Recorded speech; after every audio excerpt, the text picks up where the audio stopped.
సంఘీభావ కమిటీకి నేను ఉన్నాను వర్గీకరణకు అని అన్నారు కదా అయ్యలే గారు. అది ఎప్పుడు మా తాత ముత్తాతల కాలంలో అయ్యలే గారు. అంటే 30 ఏళ్ళ క్రితం వచ్చి మాట్లాడింది మీరు. అది కాదు అయ్యలే గారు.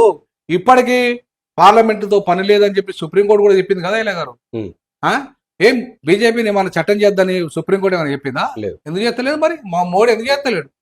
దమ్ముంటే అయ్యలే గారు, మోడీకి దమ్ముంటే, మందకృష్ణకు దమ్ముంటే ఇవాళ బీజేపీని పార్లమెంట్ లో చట్టం చేయమని చెప్పి అయ్యలే గారు. ఎవరంటే వస్తున్నారో కాంగ్రెస్ రెడీగా ఉంది కదా, ప్రతిపక్షాలు రెడీగా ఉన్నాయి కదా. దమ్ము ధైర్యం ఉంటే బీజేపీకి, దమ్ము ధైర్యం ఉంటే మందకృష్ణకు పార్లమెంట్ లో చట్టం చేపి చూపించమని అయ్యలే గారు.